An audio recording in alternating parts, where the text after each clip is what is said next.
49 സങ്കീർത്തനം. സമ്പത്തിന്റെ നശ്വരത. ജനതകളെ ശ്രദ്ധിക്കുവിൻ, ഭൂവാസികളെ ചെവിയോർക്കുവിൻ. എളിയവരും ഉന്നതരും ധനികരും ദരിദ്രരും ഒന്നുപോലെ കേൾക്കട്ടെ. എൻ്റെ അധരങ്ങൾ ജ്ഞാനം പ്രഘോഷിക്കും, എൻ്റെ ഹൃദയം വിവേകം മന്ത്രിക്കും. സുഭാഷിതത്തിന് ഞാൻ ചെവി ചായ്ക്കും. കിന്നരനാദത്തോടെ ഞാൻ എൻ്റെ കടങ്കഥയുടെ പൊരുൾ തിരിക്കും. എന്നെ പീഡിപ്പിക്കുന്നവരുടെ ദുഷ്ടത എന്നെ വലയം ചെയ്യുന്നു. ക്ലേശകാലങ്ങളിൽ ഞാൻ എന്തിനു ഭയപ്പെടണം? അവർ തങ്ങളുടെ ധനത്തിൽ ആശ്രയിക്കുകയും സമ്പത്തിൽ അഹങ്കരിക്കുകയും ചെയ്യുന്നു. തന്നെ വീണ്ടെടുക്കാനോ സ്വന്തം ജീവന്റെ വില ദൈവത്തിന് കൊടുക്കാനോ ആർക്കും കഴിയുകയില്ല. ജീവന്റെ വിടുതൽ വില വളരെ വലുതാണ്. എത്ര ആയാലും അത് തികയുകയുമില്ല. എന്നേക്കും ജീവിക്കാനോ പാതാളം കാണാതിരിക്കാനോ കഴിയുന്നതെങ്ങനെ? ജ്ഞാനി പോലും മരിക്കുന്നെന്നും മണ്ടനും മന്ദബുദ്ധിയും ഒന്നുപോലെ നശിക്കുമെന്നും തങ്ങളുടെ സമ്പത്ത് അന്യർക്കായി ഉപേക്ഷിച്ചു പോകുമെന്നും അവർ കാണും. ദേശങ്ങൾ സ്വന്തമെന്ന് അവകാശപ്പെട്ടെങ്കിലും ശവകുടീരങ്ങളായിരിക്കും അവരുടെ നിത്യവസതി, തലമുറകളോളം അവരുടെ വാസസ്ഥാനം. മനുഷ്യൻ തന്റെ പ്രതാപത്തിൽ നിലനിൽക്കുകയില്ല, മൃഗങ്ങളെപ്പോലെ അവനും നശിച്ചു പോകും. വിവേകമറ്റ ആത്മവിശ്വാസം പുലർത്തുന്നവരുടെ വിധിയും തങ്ങളുടെ സമ്പത്തിൽ ആനന്ദിക്കുന്നവരുടെ അവസാനവും ഇത് തന്നെ. ആടുകളെപ്പോലെ അവർ മരണത്തിന് വിധിക്കപ്പെട്ടവരാണ്. മൃത്യുവായിരിക്കും അവരുടെ ഇടയൻ. നേരെ ശവക്കുഴിയിലേക്ക് അവർ താഴും. അവരുടെ രൂപം അഴിഞ്ഞു പോകും. പാതാളമായിരിക്കും അവരുടെ പാർപ്പിടം. എന്നാൽ ദൈവം തന്റെ പ്രാണനെ പാതാളത്തിന്റെ പിടിയിൽ നിന്ന് വീണ്ടെടുക്കും. അവിടുന്ന് നിന്നെ സ്വീകരിക്കും. ഒരുവൻ സമ്പന്നനാകുമ്പോഴും അവന്റെ ഭവനത്തിൽ മഹത്വം വർദ്ധിക്കുമ്പോഴും നീ ഭയപ്പെടേണ്ട. അവൻ മരിക്കുമ്പോൾ ഒന്നും കൂടെ കൊണ്ടുപോവുകയില്ല. അവന്റെ മഹത്വം അവനെ അനുഗമിക്കുകയില്ല. ജീവിതകാലത്ത് സന്തുഷ്ടനെന്ന് കരുതിയെങ്കിലും അവന്റെ ഐശ്വര്യം കണ്ട് ആളുകൾ അവനെ സ്തുതിച്ചെങ്കിലും അവൻ തന്റെ പിതാക്കന്മാരോട് ചേരും. ഇനിമേൽ അവൻ പ്രകാശം കാണുകയില്ല. മനുഷ്യൻ തന്റെ പ്രതാപത്തിൽ നിലനിൽക്കുകയില്ല. മൃഗങ്ങളെപ്പോലെ അവൻ നശിച്ചു പോകും. 50 സങ്കീർത്തനം. കൃതജ്ഞത യഥാർത്ഥ ബലി. കർത്താവായ ദൈവം ശക്തനായവൻ സംസാരിക്കുന്നു.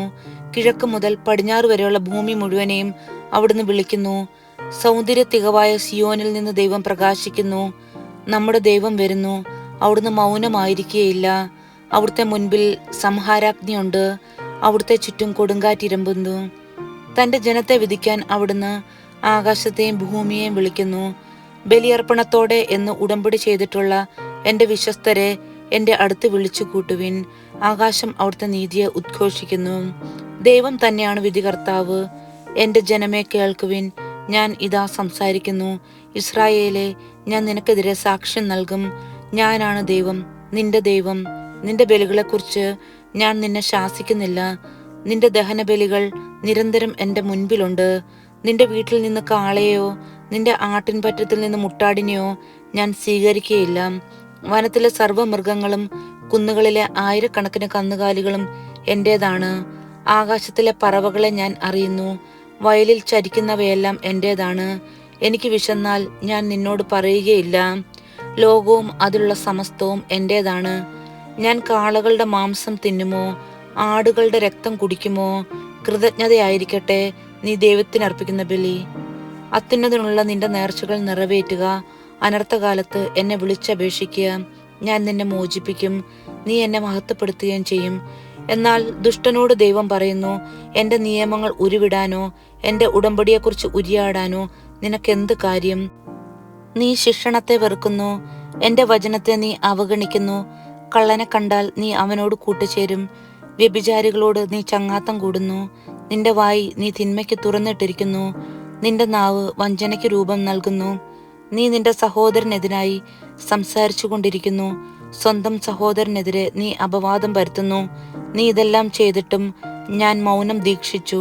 നിന്നെപ്പോലെയാണ് ഞാനും എന്ന് നീ കരുതി. എന്നാൽ ഇപ്പോൾ ഞാൻ നിന്നെ ശാസിക്കുന്നു. നിന്റെ മുൻപിൽ ഞാൻ കുറ്റങ്ങൾ നിരത്തി വെക്കുന്നു.